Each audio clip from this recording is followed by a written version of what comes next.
شروع میں اسلام قبول کیا ان کے اوپر مصیبتوں کے پہاڑ ٹوٹ پڑے، ان کی مائیں ان کے خلاف ہو گئی، ان کے باپ ان کے خلاف ہو گئے، ان کے خاندان کے لوگ ان کے خلاف ہو گئے، ان کو تکلیفیں دی جانے لگی، ان کا کاروبار چوپٹ ہو گیا، ان کے مال اور جان کے لالے پڑ گئے۔ بعض صحابہ کرام اللہ کے نبی کے پاس آتے ہیں، اے اللہ کے نبی، جب ہم نے اسلام کو قبول کر لیا، جب ہم نے سچے دین کو قبول کر لیا تو ہمیں تو چین اور سکون کی زندگی بسر کرنی چاہیے، ہم تو اسلام لانے کے بعد اور زیادہ پریشانیوں میں گھر گئے۔ بعض صحابہ نے آ کر کے کہا، اے اللہ کے نبی، الا تدعو اللہ لنا الا تستنصر لنا، اے اللہ کے نبی آپ اللہ سے دعا کیجئے، اللہ سے مدد مانگیے، ہمارے اوپر یہ پریشانیاں کیوں آ رہی ہیں؟ اللہ کے نبی نے جواب دیا، وہ لوگوں کان کھول کر کے سن لو، تم سے پہلے دنیا میں ایسا بھی دور آیا ہے ایمان لانے والوں کے لیے زمین میں گڈھا کھودا گیا، اور گڈھا کھودنے کے بعد ان کے بدن کے 2 ٹکڑے کر دیے گئے، ان کے سر کے اوپر آری چلا کر کے ان کے جسم کے 2 ٹکڑے کر دیے گئے۔ وَمَا يَسُدُّهُ ذَلِكَ عَنْ دِينِهِ، اور یہ چیز بھی اس کے دین سے اس کو نہیں ہٹا سکتی۔ اتنی بڑی تکلیف اور جان کی قربانی ان کو دین سے نہیں ہٹا سکتی۔ اور اے میرے صحابہ، تم سے پہلے ایسا زمانہ بھی آیا، ایسے بھی ایمان والے گزرے، یمشط بامشاط الحدید، ان کے بدن پر لوہے کی کنگھیاں چلائی گئی، ان کی ہڈیوں سے گوشت کو ادھیڑ دیا گیا، ان کی باڈی سے گوشت اور ہڈی کو الگ کر دیا گیا۔ وما یصدہ ذلک عن دینہ، یہ چیز ان کو دین سے نہیں روک سکتی۔ جب صحابہ کرام کے اوپر فتنے آئے، ان کے اوپر جب آزمائشیں آئی، تو ہماری اور آپ کی کیا اوقات ہے؟ اگر آج دنیا کے کسی خطے اور کسی ملک میں ایمان والے کمزور پڑ رہے ہیں، ان کو مارا جا رہا ہے، ان کو ستایا جا رہا ہے، اور نبیوں کو قتل کرنے والی اور مغضوب علیہم قوم اگر ان کے اوپر بظاہر غالب آ رہی ہے، تو اس میں کوئی بہت حیرت کی بات نہیں ہے۔ اللہ تبارک و تعالی ہر دور میں اپنے ایمان والے بندوں کو آزماتا ہے، اور یہ دور تو فتنوں کا دور ہے، اور اللہ کے نبی کو آبھاس تھا، احساس تھا کہ میری امت کے لوگوں پر فتنے آئے ہیں۔ اسامہ بن زید کہتے ہیں، اللہ کے پیارے نبی ایک پہاڑی کے اوپر چڑھتے ہیں، مدینہ کی ایک پہاڑی کے اوپر چڑھتے ہیں، اس کے بعد آپ فرماتے ہیں، انی لار الفتن خلال بیوتکم کمواقع القطر، اے میرے صحابہ، میں دیکھ رہا ہوں جس طریقے سے بارش کے قطرے تمہارے گھروں کے اندر داخل ہو جاتے ہیں، طرح طرح کے فتنے تمہارے گھروں میں داخل ہو جائیں گے، میں فتنوں کو اپنی آنکھوں سے دیکھ رہا ہوں۔ آپ نے ایک دوسری حدیث میں فرمایا، بادروا بالاعمال فتنا کقطع اللیل المظلم، اے میری امت کے لوگوں، نیک عمل کرنے میں جلدی کرو، اس سے پہلے کہ فتنوں کا دور آ جائے، آزمائشوں کا دور آ جائے، پریشانیوں کا دور آ جائے، اور ایسا دور آ جائے یصبح الرجل مؤمنا ویمسی کافرا، صبح کو ایک انسان مسلمان ہوگا، شام ہوتے ہوتے کافر ہو جائے گا، ویمسی مؤمنا ویصبح کافرا، شام کو مومن ہوگا، صبح کو کافر ہو جائے گا، یبیع دینہ بعرض من الدنیا، وہ دنیا کے چند ٹکوں کے بدلے اپنے دین کا سودا کرے گا، ایمان کمزور ہو جائے گا کہ 12 گھنٹے بھی ویلیڈیٹی نہیں ہوگی ایمان کی، 12 گھنٹے میں انسان کا دین اور ایمان پریورتت ہو جائے گا، بدل جائے گا، وہ دور آئے گا میرے صحابہ، اس دور کے آنے کے پہلے تم عمل میں چل جائے۔ آج آپ دیکھ لیجیے، آج کتنی مسلمان لڑکیاں ہم برابر نیوز کے اندر دیکھ رہے ہیں اپنے غیر مسلم عاشقوں کے ساتھ فرار ہو رہی ہیں، اسلام کو چھوڑ کر کے ان کے مذہب میں داخل ہو رہی ہیں۔ اس دور کا بہت بڑا فتنہ ہم یہ دیکھ رہے ہیں، فتنہ ارتداد جس کو ہم کہتے ہیں۔ کتنی مسلمان بہنیں ہماری آج اسلام سے مرتد ہو چکی ہیں، اسلام سے نکل چکی ہیں۔ میرے پیارے ساتھیوں، کاش کہ ہماری ان بیٹیوں کو کسی نے قرآن کی آیت بتائی ہوتی، وَمَن يَرْتَدِدْ مِنْكُمْ عَنْ دِينِهِ فَيَمُتْ وَهُوَ كَافِرٌ فَأُولَٰئِكَ حَبِطَتْ أَعْمَالُهُمْ فِي الدُّنْيَا وَالْآخِرَةِ وَأُولَٰئِكَ أَصْحَابُ النَّارِ هُمْ فِيهَا خَالِدُونَ۔ جو انسان ایمان لانے کے بعد اگر مرتد ہو جاتا ہے، اسلام کی چھایا میں آنے کے بعد اسلام سے نکل جاتا ہے اور اسی حالت میں اس کو موت آ جاتی ہے، اس کی دنیا بھی برباد اور آخرت بھی برباد اور وہ جہنم میں ہمیشہ رہنے والوں میں سے ہوگا۔ میرے پیارے بھائیوں، آج ہماری قوم کی بیٹیاں مرتد ہو رہی ہیں اور ہمیں یہ کہنے دیجئے کہ آج ہمارے سماج کا ایک بڑا طبقہ ایسا ہے جو بظاہر تو اپنے آپ کو مسلمان کہتا ہے، جو اسلام کا بظاہر انکار تو نہیں کرتا ہے، اپنا نام بھی مسلمانوں والا رکھتا ہے، مگر ذہنی اعتبار سے، مانسک روپ سے، منٹل طور پر اگر ہم غور کریں تو مرتد ہو ایک بڑا طبقہ۔ کتنی نوجوانوں کی تعداد ایسی ہے، آپ ان کے سامنے سے نماز کا نام لے لیں، وہ کہیں گے ارے مولوی صاحب آپ لوگوں کو تو بس نماز روزہ کرنا آتا ہے۔ میرے پیارے ساتھیوں، جو نوجوان یہ جملہ بولتا ہے کہ آپ لوگوں کو صرف نماز روزہ کرنا آتا ہے، اس کا مطلب کہ وہ نماز کو امپورٹنس نہیں دے رہا ہے، وہ نماز کو مہتو نہیں دے رہا ہے، وہ نماز کو ضروری نہیں سمجھ رہا ہے۔ اور جب نماز کو وہ ضروری نہیں سمجھ رہا ہے، ہمارے علماء بیٹھے ہوئے ہیں، میں بڑی ذمہ داری کے ساتھ یہ بات کہتا ہوں، نماز چھوڑنے والا گنہگار ہے، مگر نماز کی فرضیت کا انکار کرنے والا کافر ہو جاتا ہے۔ اگر کوئی انسان یہ سمجھتا ہے کہ نماز فرض نہیں ہے، نماز پڑھنا ضروری نہیں ہے، وہ انسان کافر ہو جاتا ہے۔ کیوں؟ کیونکہ اسلام کے 5 پلرز میں سے ایک پلر نماز ہے۔ کتنے مسلمان آج ہیں جو نماز نہیں پڑھتے ہیں اور نماز کو ضروری بھی نہیں سمجھتے ہیں، نماز کو فرض بھی نہیں سمجھتے ہیں۔ نماز کی فرضیت کا انکار کرنے والا کافر ہو جاتا ہے اور اس میں کسی مسلک کا کوئی اختلاف نہیں ہے۔ تو میرے بھائیوں، اس دور کا بہت بڑا فتنہ ہے۔ آج مسلمانوں کی، ہمارے سماج کی بڑی تعداد آج فکری اعتبار سے، مانسک روپ سے، منٹل طور پر آج مرتد ہو رہی ہے۔ ہمیں اس فتنے کو روکنے کی ضرورت ہے۔ آج ہمارا وہ طبقہ جو کالجوں اور یونیورسٹیوں میں پڑھ رہا ہے، 4 کتابیں پڑھ گئی، اسے قرآن بڑی ہلکی کتاب لگنے لگی، اسے نبی کی حدیثیں کمزور لگنے لگی، اور آج آپ دیکھ لیں نیوز چینل پر باقاعدہ ایسے پروگرام چلائے جا رہے ہیں جس میں ایسے لڑکوں کو لایا جاتا ہے جن کو ایکس مسلم کہا جاتا ہے۔ یہ ایکس مسلم کون ہے؟ یہی مرتد لوگ ہیں جنہوں نے پہلے مسلمان تھے اور بعد میں مرتد ہو گئے۔ بلکہ اس میں کچھ فیک لوگ بھی ہوتے ہیں جو پہلے مسلمان نہیں تھے، ان کو بھی ایکس مسلم بنا کے لایا جاتا ہے اور نیوز چینل پر اللہ کے نبی کے خلاف اور اسلام کے خلاف اور قرآن کے خلاف الٹے سیدھے گندے اور گھناؤنے الزامات پیش کیے جاتے ہیں اور دنیا کو دکھایا جاتا ہے کہ اسلام بڑا کمزور دین ہے، اسلام بہت بیکار ہے۔ میرے پیارے ساتھیوں، اس بات کو نوٹ کر لو، اسلام کی سچائی کے اوپر شک کرنے والا بھی کافر ہے، قرآن کی سچائی پر شک کرنے والا بھی کافر ہو جاتا ہے، اور اللہ کے نبی کے کیریکٹر کے اوپر سوال اٹھانے والا بھی کافر ہو جاتا ہے۔ میرے پیارے ساتھیوں، آج ہمارے نوجوانوں کو، ہماری لڑکیوں کو آج کس طریقے سے مرتد کیا جا رہا ہے، اس دور کا بہت بڑا فتنہ ہے۔ اللہ کے نبی فرماتے ہیں لَن يَبْرَحَ النَّاسُ يَتَسَاءَلُونَ، لوگ ایک دوسرے سے طرح طرح کے سوالات کریں گے، حَتَّى يَقُولَ قَائِلٌ، یہاں تک کہ سوال کرنے والا سوال کرے گا اللہ خالق کل شیء، اللہ تعالیٰ نے تو ہر چیز کو پیدا کیا، فمن خلق اللہ، تو اللہ کو کس نے پیدا کیا، اللہ کو کس نے پیدا کیا، اللہ کا کریٹر کون ہے، اس پر بھی سوال کھڑا کیا جائے گا اور یہ بھی سوال بڑھا۔ تو اس دور کا بہت بڑا فتنہ ہے۔ اور آگے بڑھئے، اس دور کا بہت بڑا فتنہ میرے پیارے ساتھیوں، آج سوشل میڈیا اور موبائل ہو چکا ہے۔ ایک دور تھا سماج میں اگر کوئی لڑکا لڑکی زناکاری کے جرم میں پکڑا جاتا تھا، پورا سماج اس کو گندا مانتا تھا،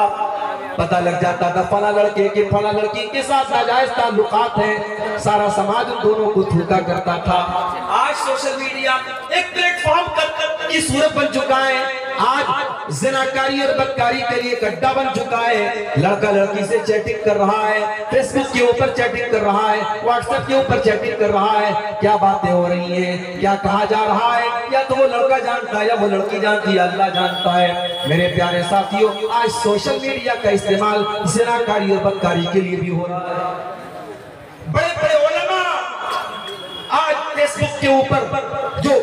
اچھی چیزیں چلاتے ہیں، اچھی چیزیں شیئر کرتے ہیں، وہ بھی جب فیس بک کھولتے ہیں تو فیس بک پر جو ریلز کے نام سے ایک چیز آتی ہے، وہ ریل آپ نے کھولی، اس میں گندی چیزیں بھی آ رہی ہیں، اس میں گانے بجانے بھی آ رہے ہیں، اس میں فالتو کامیڈی بھی آ رہی ہے، اور تمام چیزیں یہ متقی اور پرہیزگار لوگوں کے موبائل پر بھی یہ چیزیں رہی ہیں۔ میرے پیارے ساتھیوں، موبائل یہ ہمارے لیے بہت بڑا فتنہ بنتا چلا جا رہا ہے، اور میں سمجھتا ہوں جب ہم موبائل استعمال کرتے ہیں تو ہماری باڈی کے 3 پارٹس ہمیشہ اس میں انوالو رہتے ہیں۔ ہم جب موبائل چلاتے ہیں ہماری آنکھیں برابر موبائل کی اسکرین کو دیکھتی رہتی ہیں، ہم اپنے کانوں سے سنتے رہتے ہیں اور اپنی انگلیوں سے ٹچ کرتے رہتے ہیں۔ ہماری بدن کی 3 چیزیں موبائل کے پیچھے ہر وقت لگی رہتی ہیں، اور یہی 3 چیزیں کل قیامت کے دن ہمارے خلاف گواہی دیں گی۔ اللہ فرماتا ہے حتی اذا ما جاؤها شہد علیہم سمعہم وابصارہم وجلودہم بما کانوا یعملون۔ میرے بندے کل قیامت کے دن تیری آنکھیں تیرے خلاف گواہی دے گی، تیرے کان تیرے خلاف گواہی دیں گے، اور تیرے بدن کی چمڑی تیرے خلاف گواہی دے گی۔ وقالوا لجلودہم لما شہدتم علینا قالوا انطقنا اللہ الذی انطق کل شیء۔ انسان اپنی چمڑی سے کہے گا تو کیسے بولنے لگی، تو انسان کی چمڑی کہے گی آج اللہ نے ہم کو بولنا سکھا دیا، آج اللہ نے ہمارے اندر بولنے کی شکتی اور طاقت دے دی ہے۔ میرے پیارے ساتھیوں، اس موبائل میں آج ایسے ایسے ایپ آ رہے ہیں، گورا کالا بن جاتا ہے، کالا گورا بن جاتا ہے، بدصورت خوبصورت بن جاتا ہے، چہرے کے داغ دھبے مٹا دیے جاتے ہیں، ایسے ایسے فلٹر آ رہے ہیں، ایسے ایسے ایپ آ رہے ہیں، اور ہمارے نوجوان لڑکے اور لڑکیاں بڑے شوق سے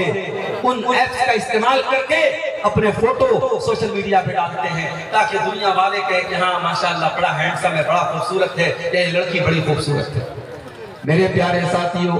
دنیا میں آپ اپنے چہروں کو فلٹر کے ذریعے خوبصورت بنا لیں گے، ہو سکتا ہے کہ فیس بک پر آپ کو لائک کرنے والے ہزاروں کی تعداد میں آ جائے، مگر میرے پیارے ساتھیوں اگر آپ کا عمل خراب ہوگا، اگر آپ کا کردار خراب ہوگا، آپ کا کریکٹر اگر خراب ہوگا، کل قیامت کے دن اللہ کی بارگاہ میں ہمارے چہروں کو سیاہی سے اور گندگی سے کوئی بچانے والا نہ ہوگا۔ اللہ فرماتا ہے وَوُجُوهٌ يَوْمَئِذٍ عَلَيْهَا غبرا ترهقها قترا اولئک هم الکفرۃ الفجرا۔ قیامت کے دن کچھ ایسے بھی لوگ آئیں گے جن کے چہروں پر گرد و غبار ہوگا، جن کے چہرے گندے ہوں گے، جن کے چہرے میلے کچیلے ہوں گے، کالے کلوٹے ہوں گے، یہ کن لوگوں کے چہرے ہوں گے؟ فرمایا اولئک هم الکفرۃ الفجرا، یہ کافروں کے چہرے ہوں گے، یہ فاسق و فاجر لوگوں کے چہرے ہوں گے۔ موبائل بھی بہت بڑا فتنہ بنتا چلا ہے، اور آج ہمارے موبائل کے اکاؤنٹ میں، ہمارے فیس بک کے اکاؤنٹ پہ، ہمارے واٹس ایپ کی چیٹنگ میں ہم نے جو چیزیں اس پہ لوڈ کی ہیں اور شیئر کی ہیں، سارا ریکارڈ موجود ہے، اور قیامت کے دن ہمارا سارا کا سارا ریکارڈ اللہ تبارک و تعالی ہماری گردن میں ڈالے گا۔ اللہ فرماتا ہے وَكُلَّ إِنسَانٍ أَلْزَمْنَاهُ طَائِرَهُ فِي عُنُقِهِ وَنُخْرِجُ لَهُ يَوْمَ الْقِيَامَةِ كِتَابًا يَلْقَاهُ مَنشُورًا۔ اے میرے بندو، ہر انسان کا نام اعمال ہم اس کی گردن میں لٹکا دیں گے اور ہم کہیں گے اقرا کتابک کفا بنفسک اليوم علیک حسیبا۔ اے انسان، یہ دیکھ، یہ تیری کتاب ہے، یہ تیرا نام اعمال ہے، یہ تیری زندگی بھر کا کچا چٹا ہے، تو خود دیکھ لے تیرا کیا معاملہ ہونا چاہیے، تیرا کیا حساب ہونا چاہیے۔ اس دور کا ایک بہت بڑا فتنہ عورت بھی ہے میرے، اور جب میں عورت کو فتنہ کہتا ہوں تو میری مائیں بہنیں برا نہ مانے۔ عورت اگر اسلام کے اوپر چلے گی تو فتنہ نہیں ہے۔ مریم بھی عورت تھی، فاطمہ بھی عورت تھی، اور اسی طریقے سے حضرت سارہ اور ہاجرہ بھی عورت تھی، اور فرعون کی بیوی آسیہ بھی عورت تھی۔ عورت فتنہ کب بنتی ہے؟ جب وہ اسلام کی حدوں سے نکلتی ہے۔ اللہ کے نبی فرماتے ہیں المرأۃ عورۃ، عورت تو پردے میں رہنے کی چیز ہے۔ فَإِذَا خَرَجَتْ اسْتَشْرَفَهَا الشَّيْطَانُ، جب عورت پردے سے باہر نکلتی ہے، جب بے حیا ہو جاتی ہے تو شیطان کا شکار بن جاتی ہے، شیطان کا ہتھیار بن جاتی ہے۔ اور اللہ کے نبی ایک اور حدیث میں بڑی خطرناک وارننگ ہمیں دیتے ہوئے فرماتے ہیں کہ اے لوگوں، الدنیا حلوۃ خضرہ، یہ دنیا بڑی میٹھی اور رنگین ہے، اور اللہ نے تم کو دنیا میں آزمانے کے لیے بھیجا ہے۔ اللہ نے تم کو دنیا میں آزمانے کے لیے بھیجا ہے، فاتقوا الدنیا واتقوا النساء، تم دنیا سے بچو اور عورتوں سے بچو، فإن أول فتنة بنی اسرائیل كانت في النساء، بنی اسرائیل کا پہلا فتنہ عورتوں کی وجہ سے ہوا ہے۔ اور فتنہ ہے، عورت عالم کے لیے بھی فتنہ ہے، عورت جاہل کے لیے بھی فتنہ ہے، عورت پانچوں ٹائم کے نمازی کے لیے بھی فتنہ ہے، اور عورت ایک بدکار آدمی کے لیے بھی فتنہ ہے۔ اور اسی لیے اللہ تعالیٰ نے مرد و عورت کی جو ایک فطری ضرورت ہے اس کو پورا کرنے کے لیے اللہ تعالیٰ نے نکاح کا نظام رکھا ہے، اور اسی لیے شریعت نے نکاح کے نظام کو آسان بنایا ہے۔ شریعت نے جو نکاح کا سسٹم بنایا ہے اس میں نہ ہلدی کی رسم ہے، نہ منگنی کی رسم ہے، نہ بارات کا چکر ہے، نہ جہیز کا چکر ہے، نہ لاکھوں کے خرچ کا چکر ہے۔ بڑے سمپل اور سادہ طریقے سے اسلام نے نکاح کرنے کی تعلیم دی ہے، اور اللہ کے نبی نے سب سے برکت والا نکاح اس کو قرار دیا ہے جس میں سب سے کم خرچ کیا جائے۔ ہم جب تک نکاح کو آسان نہیں کریں گے، بدکاری اور بے حیائی سماج سے نہیں رکے گی۔ یہ بہت بڑا فتنہ، عورت کا فتنہ بھی آج کیا ہے۔ ایک اور فتنہ ہمیں نظر آ رہا ہے، مال کا فتنہ۔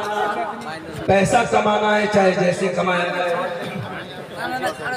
بار بار ہم تقریروں میں بولتے رہے چینل والوں سے کہ آپ کے چینلوں پر گندی تھمبنیل لگ رہی ہے، ہماری امیج خراب ہو رہی ہے، آپ ہٹا دیں۔ چینل والوں نے مجھ کو میسج کر کے کہا کہ اب ہم نہیں ہٹاتا، اب ہمارے چینل پر آپ کو ایسی کوئی چیز نہیں ملے گی۔ بعد میں معلوم ہوا نام بدل دیا گیا مگر کام نہیں بدلا گیا۔ کئی چینل والوں نے دوسرے نام سے چینل کھولا اور وہ گندے تھمبنیل ڈال کر کے زیادہ ویو حاصل کرنے کے لیے آج ویڈیو ڈالے جا رہے ہیں۔ میرے پیارے ساتھیوں، میں نے منع کیا کہ آپ تقریریں ڈالیں لیکن ڈیٹ نہ ڈالیں، باقاعدہ ویو پانے کے لیے یہ بھی ڈالا گیا کہ عبدالغفار صاحب نے 26 تاریخ کو یہ تقریر کی، 27 تاریخ کو یہ تقریر کی۔ ہم منع کرتے رہے، ہم نے مائک ہٹوا دیا تو باقاعدہ جو ہمارے مائک مین ہوتے ہیں، مائک مین کی مشین نے اپنا مائک لگا کر کے ریکارڈنگ کی گئی، دھوکے سے ریکارڈنگ کی گئی۔ میرے پیارے ساتھیوں، ہم آپ کو بہت اچھے طریقے سے بتا دینا چاہتے ہیں، آپ کی ریکارڈنگ ہمارے لیے بہت بڑا خطرہ بنتی چلی جا رہی ہے، اور ہم اتنا بڑا رسک آپ کے لیے مول نہیں لے سکتے۔ آپ سوچ رہے پیسہ کماؤ میرے بھائی، لیکن مال کمانے کے لیے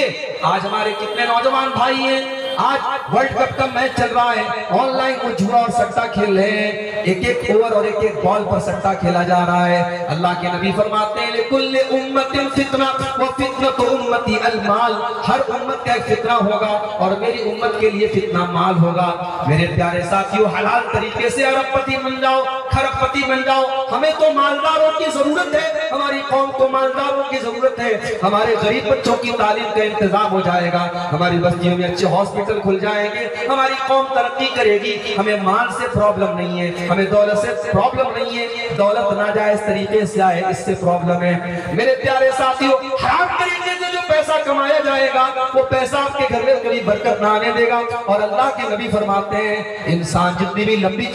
جتنا لمبا چوڑا سفر کر کے آئے اور ہاتھ اٹھا کے دعا کرے، اس کی دعا اللہ تعالیٰ قبول نہیں کرے گا جب اس کا کھانا پانی اور لباس اس کا حرام کمائی کا۔